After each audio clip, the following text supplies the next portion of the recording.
Mesdames et messieurs, bonsoir et bienvenue dans votre magazine Le Parvis. Ce magazine qui traite les questions de la société en se basant sur la parole de Dieu. Ce soir sur ce plateau, ensemble avec les hommes de Dieu, nous allons continuer notre numéro sur les caractères de faux prophètes. Mais avant cela, nous allons d'abord prier notre Seigneur de nous accompagner pendant ce peu de minutes que nous sommes ensemble et que le Seigneur vous bénisse là où vous êtes et vous donne un bon entendement de ces enseignements et qu'il nous bénisse également pour nous donner la facilité de répondre des fois à vos questions. Nous prions au nom de Jésus-Christ. Père éternel, Éternel Dieu Tout-Puissant, merci pour ta grâce, ton amour te merveille Seigneur ce soir en ces lieux. Nous voulons que ta grâce repose sur nous. Tu commences avec nous, termine et finis avec nous Seigneur notre Dieu, c'est que nous parlons ce soir. Que ta grâce nous conduise, que ta bénédiction soit sur nous et sur tous nos téléspectateurs. Nous avons ainsi prié au nom de Jésus-Christ. Amen. Amen. Alors, moi, c'est Pasteur Benoît de l'Assemblée chrétienne l'Adoration. L'église est sur l'avenue Boulungu, numéro 48 bis, à la commune d'Engaba. Là, nous prions le mardi et le vendredi de 17h à 19h. 2 heures de culte, nous vous invitons. Venez prier avec nous. Le Pasteur Benoît reçoit chaque mardi de 12h à 16h. Et les dimanches, nous prions de 9h à 11h, notre culte d'adoration et d'enseignement. Nous vous invitons de prier avec nous, de venir adorer le Seigneur avec nous. Le Seigneur sera glorifié. Alors, nous disons que nos émissions sont sur la chaîne YouTube. Vous avez raté l'un de nos enseignements ou l'une de nos émissions, tapez seulement ACA Parvis. ACA Parvis. Et alors là, vous avez tous nos enseignements, même ceux que tu n'avais pas suivis, il y a de cela 2 années, tu vas les suivre sur cette chaîne YouTube. Là, nous vous invitons aussi de vous abonner massivement à notre chaîne pour ne pas manquer les autres enseignements. Et je rentre ici sur ce plateau avec notre thème de ces jours, c'est les caractères des faux prophètes. Je n'ai pas dit que c'est toi les faux prophètes, mais je dis qu'il y a les faux prophètes. Et surtout, je confirme qu'ici à Kinshasa, chez nous, s'il y a 10 prophètes, alors les faux sont à 8 et parfois 9. Mokonde Azaya Mohamadam. Yabo était prophète. Ceux qui basent 100 et surtout vrai banité. Au komona bangote sur le plateau, ils sont pas connus. Mais otoyebi mingi bazande ba faux. Au komona bazo swana dans les réseaux sociaux. Au komona bazo swana sur le plateau. Kimi ezate. Nani aza malamu te. Ngainde nzamba kitisi. Ngainde na komi ya nation. Nation congolaise. Prophète Azakaka moko.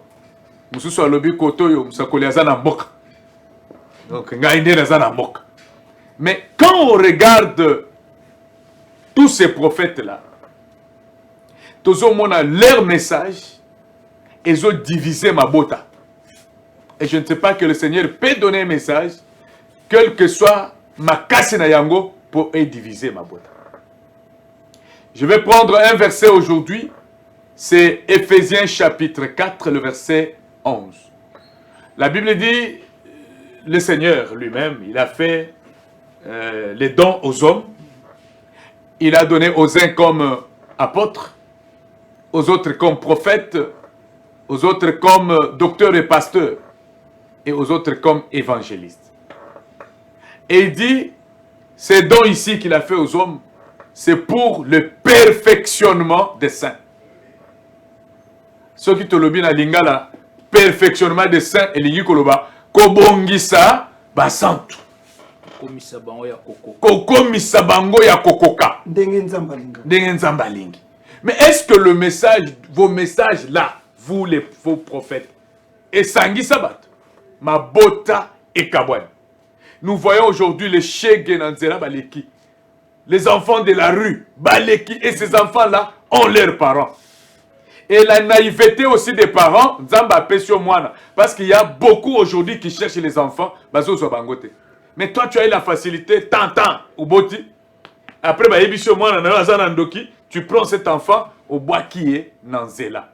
Boye babino ba parents nyonso yo bois kabana. Hein? Nzambe akosokipe na bino. Vous ne verrez pas le bonheur parce que bois kibana. Bible zoloba, les enfants sont de bénédiction. Oyo kolo apesibino. Même si l'enfant est sorcier, le Seigneur est au-dessus de la sorcellerie. Alors, pour le perfectionnement de saints, aujourd'hui, le message de prophète Ezo Sangisate. Ezakaka, telema bisukozali. Nazomona sima na yo, koko na yo, kombo na yete. Professeur. Kombo na yetel, koko na yo anasala kabiloko boye. Mais je ne comprends pas pourquoi Christ était venu. Le message de l'évangile est à la place telle dans la vie des gens. Comme vivre na kobanga. Or, lorsque vous acceptez le Seigneur, le salut égale la sécurité. Aujourd'hui, tu as accepté le Seigneur, tu as le salut, mais tu n'es pas en sécurité. Parce qu'il y a un prophète, c'est pourquoi nous voulons parler et décourager tous ces faux prophètes.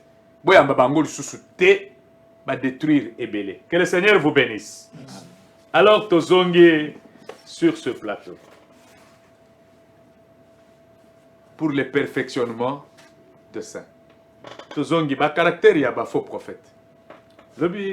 Dimanche passé, Tositaki quelques caractères. Et les lots, mais je commence avec les vrais prophètes. Yo, balobi, po ozolo babongo, po nanu muto apesio. Moni prophète avant qui gauche na wana. Azolo babongo parce que mutu mo te nanu apesio $100,000.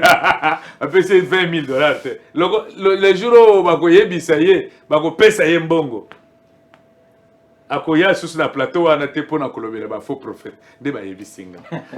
Lobana Ezabongo, quels sont les caractères des faux prophètes? Merci beaucoup. Moi, c'est le prophète Alain Condé. La Kanesi, au Lugagwe, prophète Alain Condé.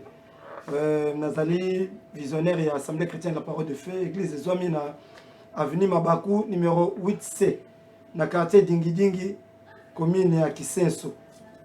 Biso tout ça, chaque mercredi, vendredi, de 17h30 à 19h30. Chaque samedi, vous allez dans samedi solution de 8h à 11h. Il y a 4 solo là. Vous avez besoin de directive, d'orientation divine. Il y a les cambozo, les kilayo et les kelinzambete. Zamba la solution pour nous. Le samedi, nous disposons pour nous. Ngai na yo to le kelonzambe na le cambo na yo. Dimanche, nous sanganaka à partir de 7h30, plus tard 8h to bandi, 10h30 to silisi. Vraiment, il y a tout ça. On a les caractère, il y a des faux prophètes. Ndeko. Nazo solana ndeko prophète parce que tu moi appelle les ndeko prophète, nous sommes les bazo ko attaquer car biso prophète. Non, ngape naza bino. Naza prophète lokola yo. Mais eloko biso tozo ko déplorer zani. Ezali soko moni ndeko mwasa zo tambola na nzela. Amoni moninga ndeko mwasa lati mabe. Bazo ko lobela mwasa na mabe, place ya zali tala randingo sana. Alors nga pe naza mwasi lokola mais pourquoi na sali oyo zo salate? Alors tant bazo ko attaquer ndeko mwasa zo sala pe passe. Naza prophète. Tant tozo mona makambo ba ndeko ba prophète tozo sala quelque part ezo sala na soni na passe. tozaka biso te tolobaki déjà dimanche passé qu'il y a des pasteurs, des évangélistes, des apôtres, des docteurs, donc toza biso nyonso na kati lisanga wana, mais comme tolobeli ba prophète netika tolobela nanu biso et ngai na profitaki na lobela o nga naza en tant que prophète. Yaya. Koza la prophète et commission voyouté. Lelo ozomona ndeko prophète azomona ke pona za prophète aza likolo batu nyonso. Ministère prophétique eza lokola ba ministère nyonso. Sauf que il faut nzambe ndatinda yo. Eza na moto amikomisi prophète nzamba tindi yete. Alors lokola nzamba tindi yete azui tant koza la brisete. Akoyana ba caractère ba comportement nyonso ya lingi ndezo ko bebisa sikoyo réputation ya ba oyo nzamba tindi. Yango siko to bandi kotanga quelques caractères, quelques comportements oyo bato nzamba tindi te ba mikomisi bango moko. Bakoti na mulongo pona ko bebisa lokumu ya ba oyo nzamba tindi. Il faut to dénoncer yango pour epesa moi mayele na ba misusu ba yebake soki oya yebo c'est que nzamba tindi on nzamba tindi ete. Alors parmi ba caractères to lobaki to sitaki mingi lokoso mbongo. To lobaki lokuta to komona mususu ba titre ba grade moko oyo nzamba pesi ete. Alingi ba mona ye kaza likolo ya nyonso po ayebe sika telemeli. Na nina biso eloko moko. Lokumu oyo nzamba pesaka epesaka mutu l'humilité. Élévation utaka pa nzambe pesaka l'humilité. Mais oyo utaka pa satan epesaka orgueil pe etindikaka mutu na ba makambo mabe. Ba moko ba caractère ba faux prophète ozomona. Aza na ba injure facile. Akoki ko finga, donc c'est comme si ata fingi po na nzamba comprendre ye. Ko finga neza na lisumuté. Ye ko finga neza na lisumuté. Ye ko finga neza na lisumuté. Eza lisumuté donc azo komi tiens on dirait yende nzambe. Non. C'est bon. Non. En dehors il y a injure facile.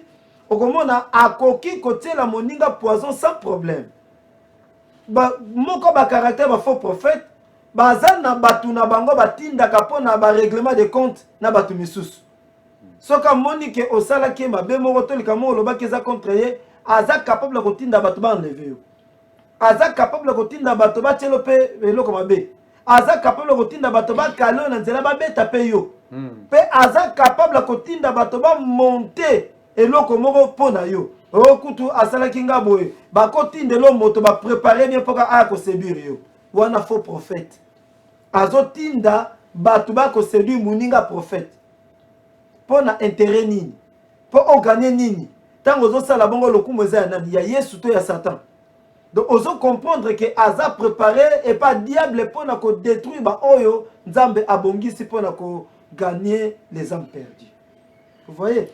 Donc parmi ba caractères ezebele pour merci beaucoup, merci beaucoup, merci beaucoup. Merci beaucoup prophète. Yondo zana malobebele po. Yondo za prophète. Oui. Faut ba mingi papa. Oui. Po na yoki quand on était na émission fois passée, ba bengi nga na bato ebele. Bato ba bengi ebele, c'est le peuple. Ba fidèle ya ba église. Les fidèles à ba église est beaucoup plus eloko o esalinga mabe. Eza que ba fidèle wana, quand je pose la question, prophète wana azali de papa na yo ya mulimu. Habité, nga na pasteur, prophète, hein, aza libanda. Libanda, église neza wapi. En tout cas, na yebi église na été. Mais ayamba kabiso, tomataka bangomba et tout. Mais pour l'église, je ne sais pas. Donc, je peux dire que parmi plus de 100 personnes, oh bah c'est plaindre. Je vous dis, la plainte n'était pas seulement chez nous ici. Na yebisio na Cameroun batu babengi. Gabon batu babengi.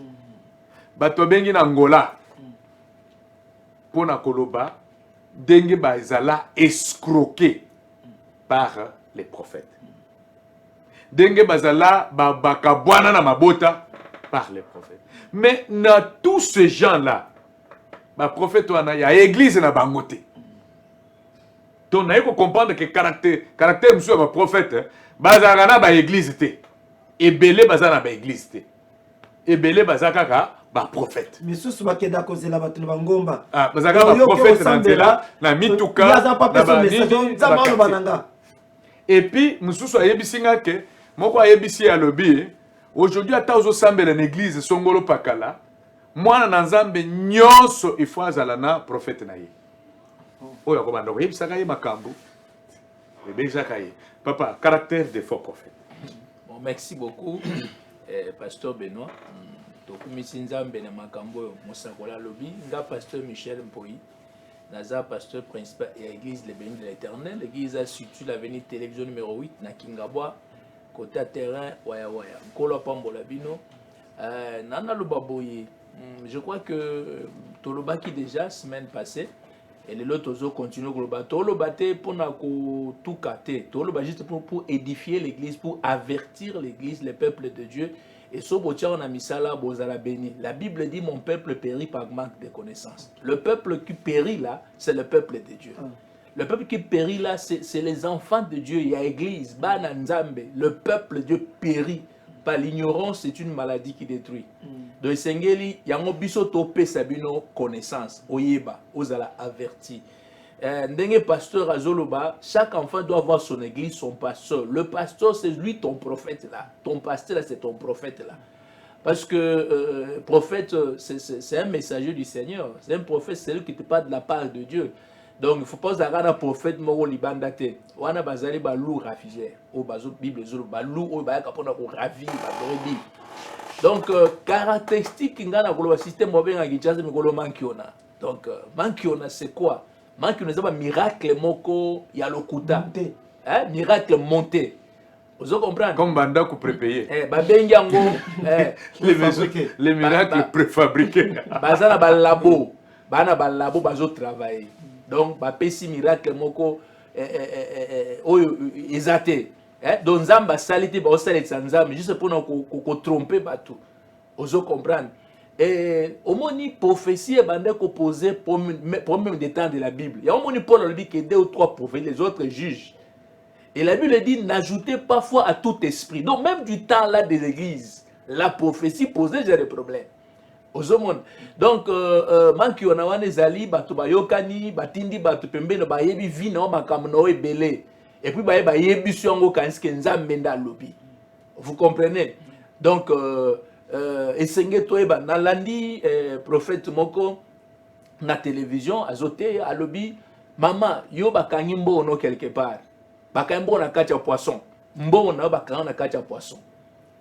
Mama sutuki abengi mwana na église abikende na veni tel plat tout mama azoteka bambisi so komi wana zwa mbisi moko wana bakenda moto ezwa mbangu bake bazwi mbisi bayana na église bafungola bakuti 150 € na kati ya mbisi papa na ngai mbon 150 € est-ce que ko changer vie ya moto parce que mbon na ya vie ekangami na kati ya poisson parce que la vie neti vie na nga boye oko 150 € na sombela lupangu na so mutuka na koboko la bana.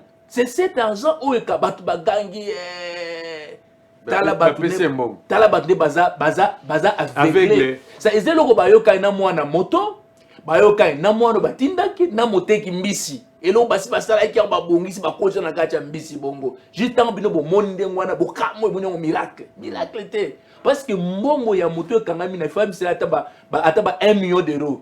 Et bimion to moni a solo. Et puis, il faut tous en amayer les bas en Zambie. Tout le monde a mis un bon dans MPSA. T'as un téléphone bon, bien aimé dans le Seigneur. Bon, gouvernement a posé un bon. Gouvernement a posé un bon. Président Fati. On a posé un foot à fournir fort de guerre. Tout a profité en démon. On a bon délit la banque centrale. Bon, côté la banque centrale. Il y a ça là, moi. On est prophète et la nation. Tu comprends que donc, il y a un prophète et la nation. Mais bon, on a $20 dans le téléphone et 10 000, 50 et ça la nini. Tout ça, c'est pour tromper les gens. Et sengeli kozala mayele bandeko lola babongo la kamutema oyambie ko la nkolo bizana posa ya lola makambo e muto akosala ngo facilement nzamba akosala ngo te pona nini te omona muto neti ngaza malade ba ko traiter par médecin mais pour na boya komela kisi faut ka prophète ya sa asakola il y a des choses où maela batusuki là on dit ah nous sommes limités Dieu peut faire. Mais il n'y a pas de choses au bisoto au sala muto au sala il faut qu'un nzambe Donc essayez na biso to comprendre comme na oni mankiona na miracle musu akendaki na ngambo Brazzaville wana bakangaki balobi mutu prof mutu alobi ke mutu alibozo mutu alibomate mutu aye na église ouais libom nzoka bayokana bapesa rembo libom ba tsambele pone pa libom esili nzoka una na kati nini bayokana bapesa mbongo. Bien-aimé dans le Seigneur, est-ce que ce côté le bananzambe pamba la Bible dit le premier miracle, c'est un miracle de nouvelle naissance. Et la fête il y a au ciel. Mais même si on a faveur avec les paralytiques, c'est juste pour attester que ce que nous disons là est une vérité. Donc bonganga et koti na katikati il y a église. Il faut tous être très éveillés. Bonde la kanzambe kendaka église pour obattre ko nimano ko yeso ya sani ni okota lola. C'est ça. Donc, ba prophète peut aussi un faux prophète. Nous ne sommes pas contre et puis, papa, il a un prophète, toi, balinga, autorité, les pona bam. Au moins, ming bazaka ba rebelle et pas na pasteur moko boye. Azaki rebelle. Oui. À se rebeller de pas pasteur boye. Bazaka na ba père spirituel. Donc, ba se rebelle pas même Christ quand il était sur la terre, il dit souvent je fais la volonté de mon père. C'est-à-dire, il faut qu'il y ait une autorité sur toi, quelqu'un qui peut te guider. Quelqu'un devant qui tu peux t'agenouiller, t'imposer, imposer ma boque. Au salut Mbeba, aïe à reprendre yo, à zongisho penante. Mais je sais que tu n'as ni père, ni mère, ni commencement, ni fin. Voilà pourquoi nous avons des problèmes. Yo écoute aux archevêques, aux prophètes, aux nanios, aux anakatina. Il y a Botaba. Au Botaba prophète. Au Botaba prophète belé. Que le Seigneur vous bénisse les caractères des faux prophètes. Ok, merci beaucoup pour la parole. Comme on a achevé que Pierrot de l'autre, nous avons dirigé la communauté Jiref Mission partout dans le monde entier. Tous na Massina, na avenue Kimba au numéro 21, quartier Pélène de direction Boba, na Rêve Pharmacie de Isika Tozali. Et nous avons profité que nous avons 21 jours de prière, le 1er décembre, dimanche le 1er décembre, dimanche le 22 décembre. Et batonyo toza na plateau aso lingo mona biso na service wana to banda koya ko intervenir et toza pe na Yolocide na avenue Denis numéro 2 kuna to sera na chaque mercredi, vendredi na dimanche na soir. Alors koyoka par rapport na caractéristique ya ba faux prophètes bande ko basi ba lobby mais ngana ina loba juste boy bible ezolo ba nzete nyonso ba yebakaye na mbuma nango. Et là où il y a les vrais, il y a toujours les faux. Ouais. Même dans cet testament. Il y a de vrais prophètes à Kinshasa. Parce que ceux qui baza, faux, bazate, moi, toi, bah, vrai, et zate. Alors, moko na moni, na mona, ça fait à dire ça passer, na yamba prophète, moko ne disent, mais avant prophétiser, il faut passer un bongo. C'est-à-dire, ceux qui ont passé un bongo, moi, ya prophétiser, et zate. C'est-à-dire, comme si prophétie n'a ça qui change dans le bon. C'est quoi activer? C'est-à-dire, ce qu'on peut le côté. Activation. Et puis, ce qu'on peut il y a solo. À Oye, na date de naissance, des fois, on a sous-vêtement lati. Bon, n'a rien à voir. Na vie, na vie. Ce qu'on est ici, n'a rien à voir. Mais à côté de ce qu'on a dit, ça a sous-vêtement la lati couleur. Moko ya caractéristique. Moko ya caractéristique yango wana, c'est-à-dire, atiaka matériel liboso, bien offrande liboso. Lorsqu'on parle de l'offrande, ce n'est pas seulement l'argent, c'est-à-dire, et puis, le service est belé, créé, à kaka, ya créé. Joannette, par exemple, un prophète moko, à l'akisi, histoire d'Élysée. Si tu tangi na Bible, moi, on a zaki moi na mombali. Moi, non, mombali. Ndenge Élysée, à l'alilaki moi na a fouli. Et puis, on a zaki moi na mombali. Mais les lois caractéristiques, et monsieur, c'est un faux prophète en wana. Par contre, on a bassi à battre. Naba célibataire, c'est-à-dire délivrance et pas naïf, faut accoucher na. Délivrance délit. C'est-à-dire ceux qui a salé le quoi na té, à mon année on dirait pas naïf. Alors, oh bilo quoi bongo automatiquement il faut te baquer, moto ya zanani faux prophète. Et puis alors on se sous mensonge. Et puis Dieu n'est pas obligé, par exemple, chaque équipe te fait la prophétie. La parole, la Bible dit Dieu parle tantôt d'une manière à une autre. Alors, mais les lieux comme on dirait, suite au sangani, tout semble, suite prophétie, bimité, c'est qu'un zambalobité. Et puis lorsque les autres hommes ont un prophète, on se base à don. Ils ont un ministère, parce qu'il a prophétisé, après ce message, on se base à comme un prophète. Voilà un peu la caractéristique autour Amen. Amen. Je pense que vous avez ajouté. Mais Nazo Ipsabino, Batu bazolela. Batu bazolela.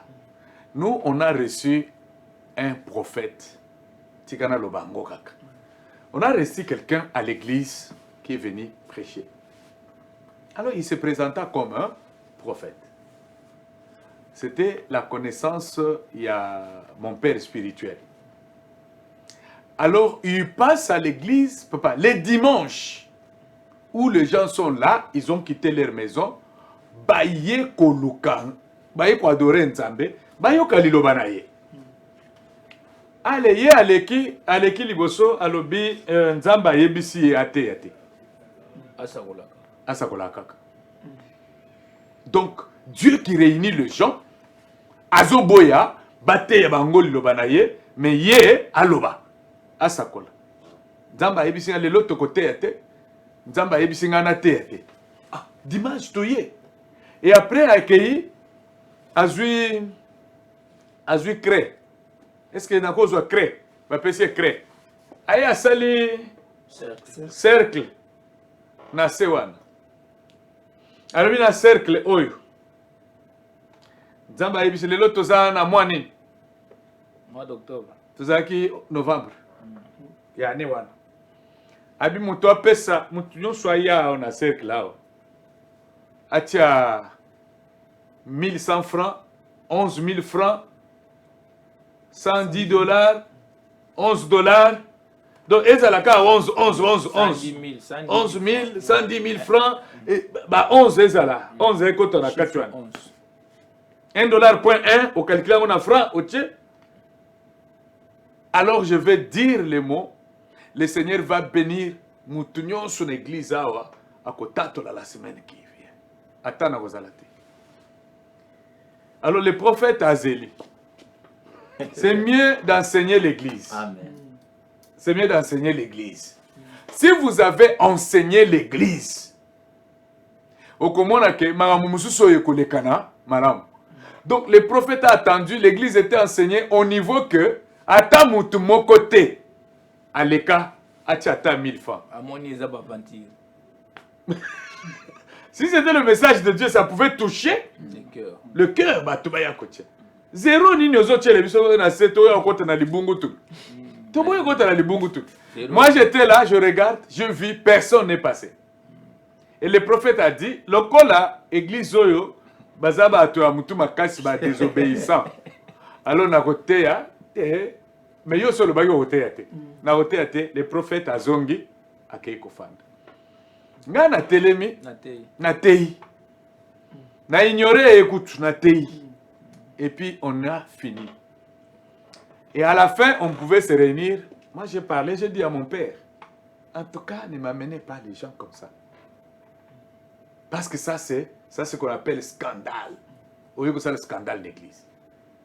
Donc, le problème aussi à ma faux prophète Zanini, basant la parole de Dieu, t'es. Oh, nous sommes des ministres de la parole. Or, si tu es prophète, le prophète, on reconnaît, le prophète par la parole. Amen. Le prophète doit prêcher la parole. Et on appelle cette parole qui sort du prophète quand il prêche, au fin de Zotalobi, ça c'est la prophétie. Ça c'est une parole prophétique. Alors aujourd'hui, on ne sait pas comprendre les dons de prophétie et le ministère dont on ne sait pas comprendre. Et puis papa, moi caractéristique. Grimace, c'est-à-dire pour appeler sa prophétie, il faut une intimidation. Papa, grimace et les clients de moi salanga grimace na boulevard. Na suis taxi, allez yépé à côté la taxi. To komi na komi côté à fonction publique. Na kiti boye muto na kiti abi je te suivais. Na kansaki moyibi alinga enlevenga. Nabi tu me suivais. Na talibo na mona déjà place pour policier bazali. Tu me suivais pour non je suis un homme de Dieu, je suis prophète. Abandi o yebsanga omoni nzamba zo talisanga. Kazo pambola yo li pamboli monene zoya. Li pambola nezoya ba komatisa yo promotion na musala de deux bande ko na onyo bazala poto basi basangani po basale lo bolamu. Batindo lo ba mbongo ya osoma lupango. Après, pour que biloko ane kokisama, nzamba sengi yo deux choses. La première chose, otika vie ya masanga. Na vie ya basi. La deuxième chose, offrande. Soko sali yango. Et puis, tala ba soukebele. Azo intimidenga. Place la tellement la vie. Ok. Dieu ne t'a pas montré que je suis pasteur. Je te donne l'adresse de mon église. Namano peut adresse. Peut ça n'a pas adresse à l'église. Et il s'est agenouillé à Bi, Père Limbisaka. Ce n'est plus la prophétie dans Limbisaka, mais au Kokendete. Allez, je suis Nabilamba. Il faut écokisam. Il faut la police. Ngana tika basi. Oh, mona ngana basi. Masango, eso mona ngana mukolo ngana mela masango mona. Moi, je ne prends pas de la bière. Naza pe na vie à basi. Alors, prophète Asenga, tu vois, les niveaux, il y a mensonge, les niveaux, il y a grimace. Abisoko sali angote. Hein? Abakisaki, soko sali angote. Avant, au rotanisa tongote. Tu vas mourir. Ainsi dit l'Éternel. Nabombi, que le Seigneur vous bénisse. Merci. Quand on a même les solos, on a la côté on a bis. Nazoya émission Mukolomoko. Boyoka makambo salak. Nazoya émission Ndekomoko na katabis. Teya nae. Luka za msala nzambi. Te suka nango no. Tozana orphelinat. Ezesika boye. D'ailleurs, adresse aux opes orphelinat ngana ebia. Zoe ganda zulu. Orphelinat zati. Bon, wana za vie nae. Abeta masolo nae. Ngana oya na émission. Mais on a yoka pasi abandi ko senga mbongo. Ono poto sombela banana milki. Faut pesa boy. Tant ba pesa mbongo, ya bandolo ba chachou parce que bazana ba terme mo bazoko utiliser ka bazomi benga ba jende. Donc ministre el souté jende. So mi bengi jende donc ye penza ndazana top jende. So tant ba senga mbongo ba pesa chachou. Oh ngasi ko nazongi déjà tant ko étudier ba terme na bango. Mais ba biloko ba yo boye ba non. Nasi batu ya monde yo ya mabesi ko. OK, ya mabesi ko. Na luki koyeba ba terme na bango na landela tout mwana nga bando sa papa. Moi so bi terme boye la kisi boye parce que eza na ba misusu basala ke après culte. Tala mbeba basala. Dimanche culte sili ne sika avant de sa ba collaborateur ba solo la bien na kat église ya mema bango na bar. Kuna asomi masanga ko somba secrétaire. So secret alubi yoza mutu na bangote. Il faut bière. Wapi nakata ba collaborateur na ye. Alors tant de quoi à 5 mbongo so apesa oh chachou oh gijonnaire oh tant on atteint bien on de ba benga ba jende. Chachou gijonnaire na kobanda ko tia lito. Tant on ngana na kita na kiti Natalie na bisie jende ngana kiti. Atenga père. Ce que pas qu'il a bien jende donc c'est que na comprendre monde yazali pe makamba zo sala. Ce que azoli ngai banga na zanani mais trop tanga na. On comprendre hein? Ce n'est pas kanga ba mo wana jende chachou jijo. Mususu alobi ngai na indexaka wana nde ba prophète baza côté ya ipene ko ya vie. Ngai na indexaka mutu musapi pamba te. So na indexé o musapi opesi mbongo te kitaka ka okende. Nazo yebisa o.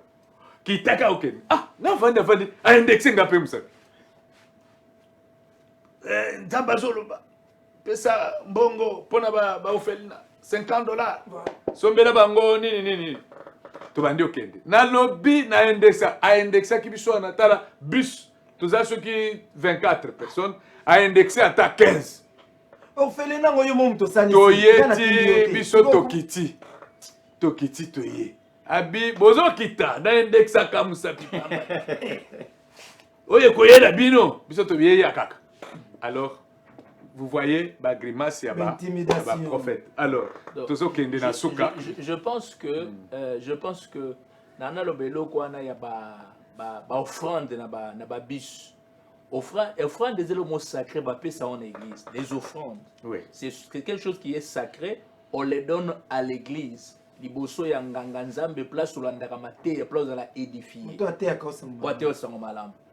Sikoyo na katikati ya bis. Soko moni mutu abandi kosenga offrande na katikati ya bis. Il faut ebisa bino mbongo wana tina nango ezali nini. Mabonza na kati ya bis pesa la. Et puis ngai neti nazana pasteur. Au moins aide ya ke bazotonga ndako nzambe. Bon, biloko wana pe tellement ba aventure comme moi mingi na mona compétition nango ezali te. Parce que moni mbongo na yo eza mbongo mutoki na yo. Forcément na place terre moko ezali. Oyebi terre ya ba. So on na kati ya escroquerie eko produire te. C'est la raison pour ça pour sa connaissance. Mbongo pesa on na kati église place osanini osambela. Place opesa kadim. Soki ozana posa koyede ba ofele, oyiba desa ba ofele na ndenge ezali. So ozana ngo oyebi yango te tuna biso to olakisa yo. Bakambo mona ba ba bafle na ba coin ba zimo na batu aza maladi, aza na pota, leta petala makambo ti. Moi na maladi, bo pesa lisungi, bo sala boy, bo sala est-ce que bati po to bina mbe kombo eza avo ça ofelina, okende na ministère, ya ministère ya affaires sociales. Affaires sociales. Okozwa mikanda et puis ministère ekotuna yo ekotuna OK capacité nini mbongo bando nourri bato ekota wapi bako étudier ba dossier ndo ba pêche autorisation mais ate yo salisi ofele na yo ekomi kotambusa ka bonesa ba ofele mapango batu te ekomi lokwa so mto ape ekomi ba intimidation non Zamba za zoba. Et puis, Congolais bassa. Et puis, Congolais nyoso. Au peuple, ndenge. Mutu tongo etani. Mapango batu. Et comme tina mapango. Et puis, na mapango batu. Kosenga mbongo ya ofelina. Na matea ba bafle ko ba kwe balabala. Non. Bobo mesu ba culture. Et communauté ko la kela batu mabe. Soko zana bana na yo. Zamba peso bomoyi. O vivre na bana na yo. C'est pela.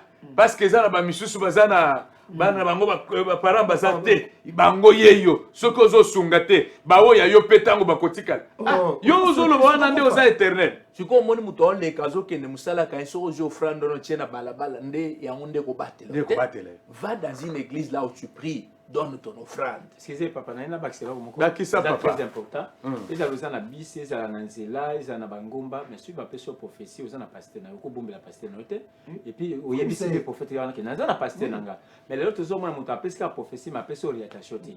Et puis abenda yo pembeni aki osala service par exemple ba bloquer nga siko na osala ndeni pona ba débloquer nga. C'est-à-dire tiki yo kaka dans kaka bongo. Et puis la prophétie de Dieu quand cela vient ils ont été pour épargner sa famille, ils ont été pour baby ça dit la moto bien musala moto non ça ça bon c'est-à-dire moto nyonso soko zu message faut y bisa moto na non na pasteur na ngisika na sambelaka sur les possibilités ezali na tchabina ta contact bien yaka na église na biso. Merci beaucoup archevêque. Tozo sili sawana pona tokati lelo pona ba faux prophète to tchenase.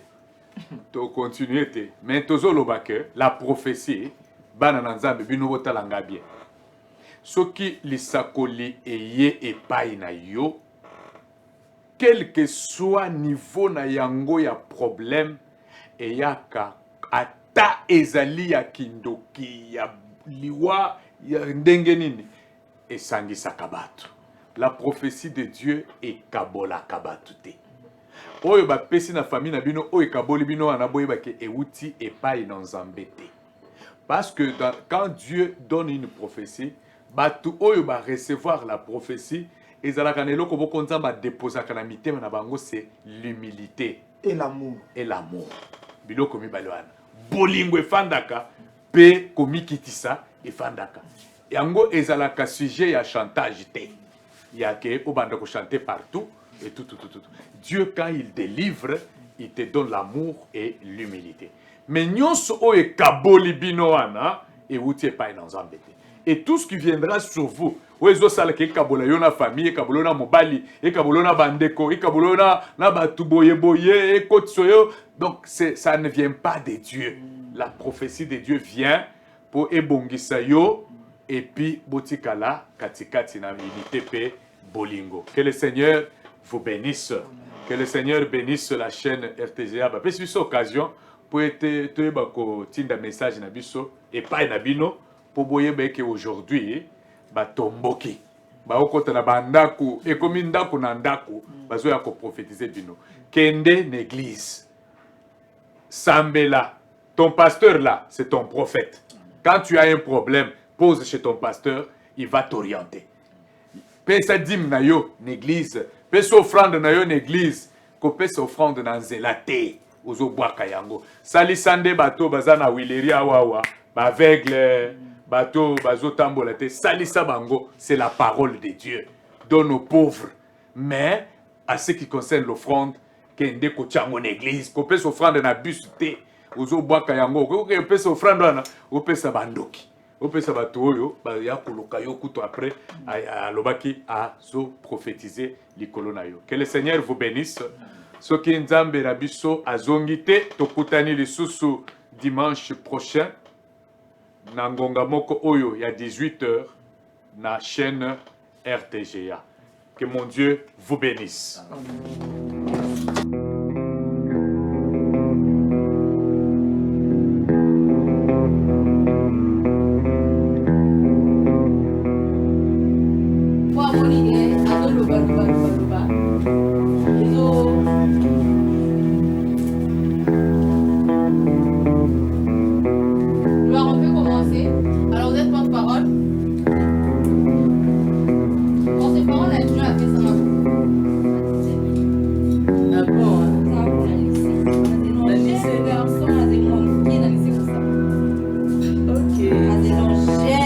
Il a dit qu'il faisait la formation.